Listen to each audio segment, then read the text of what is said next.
मी म्हणतो की ह्याचा क्रम असा आहे, या क्रमातून त्यांना एसपी साहेबांनी मला त्या दिवशी रिस्पॉन्स दिला नाहीये. मी त्यांना किती म्हणलं, रिस्पॉन्स जर मिळाला असता मला आणि लागलीच जर त्यांनी 3:25 ची जर फिर्याद लगेच 4 वाजता दाखल झाली असती, त्यांच्या मागे गेले असते, लवकर जर झाला असतं तर ते यायला लागले. त्यावेळेस त्या काटणीमध्ये माझा दुसरा मुद्दा ज्या मागणीमध्ये जी मी जशी पहिली मागणी की या काळात जसा 6 तारखेला कुणाचा फोन आला, ही पोलीस स्टेशनच्या पीआयची सीडीआर काढा.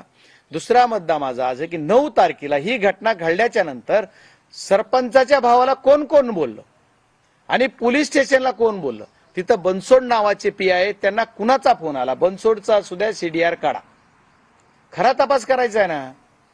मग महाजन साहेबाला कुणाचा फोन आला, पाटील कुणाच्या संपर्कात होते, या तिघांचे पण सीडीआर काढा. या सर्व गोष्टी तुम्हाला उघडकीस येतील. त्याच्यानंतर तिथं आणखी केज पोलीस स्टेशनला ह्या गोष्टीवर थांबत नाहीये. फक्त एसपीची बदली झाली, मी कौतुक करणारे, आभार मानणारे. पण या सर्व गोष्टी करतात. नवीन एसपी जॉईन झालेत, मी त्यांच्यावर पण बोलणार आहे पुढे. पण मला हे सांगायचं की यांचे सीडीआर काढले तर तो विषय तुमचा बऱ्यापैकी गुन्हेगार सापडतात. हे नाही केलं.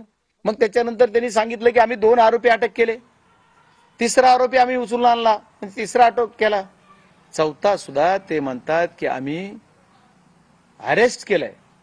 पण काल सत्ताधारी पक्षाचे एक आमदार तुमच्या मीडिया समोरच बोललेत आणि मी ते बघितलंय की ते म्हणले ते सिलेंडर झालेत. सत्ताधारी पक्षाचे आमदार म्हणतात सिलेंडर झालेत, मीडिया तर काहीच बोलत नाहीये म्हणजे या बाबतीत, आणि पोलीस यंत्रणा म्हणते की आम्ही अरेस्ट केलंय.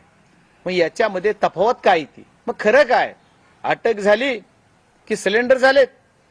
आणि मग सिलेंडर झालेला जो आरोपी 4था आहे तो दोन्ही गुन्ह्यात आहे, खंडणीत पण आहे आणि 302 काय मर्डरचा जो कलम आता नवीन लागलेला असेल त्या नवीन कलमामध्ये त्याच्यामध्ये बी आहे.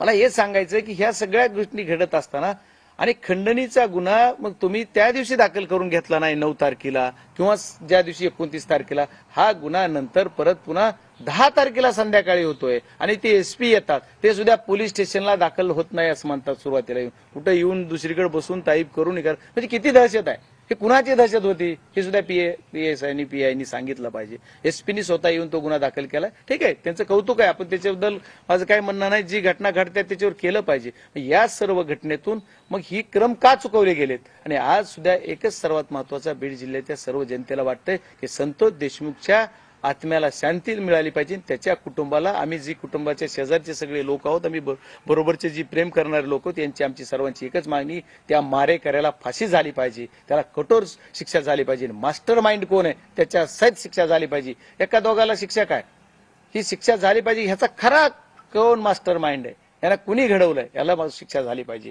आणि या सर्व घटनेची आपल्याला क्रमवार माहिती मी आतापर्यंत सांगतोय. पुढचा विषय असा की याच्यानंतर तपास आला, तपासातून पुन्हा 4था आरोपी जाता, 5वा आरोपी कधी अटक होणार आहे. आणखी परत आरोपी 3 आरोपी फरार आहेत, 5 नाही, 6 नाही, 7 नाही, हे 3 आरोपी कधी अटक करणार. मग आम्हाला ज्या दिवशी घटना घडली त्या दिवशी ज्यावेळेस लोक आक्रमक होते, मी ज्यावेळेस बाईट देऊन सगळं मीडियाला सांगितलं असं असं केलेलं आहे. पहिली बाईट मी दिली की घडलेली घटना झाल्याच्या नंतर मी जी घटना घडली 6-6:30 ला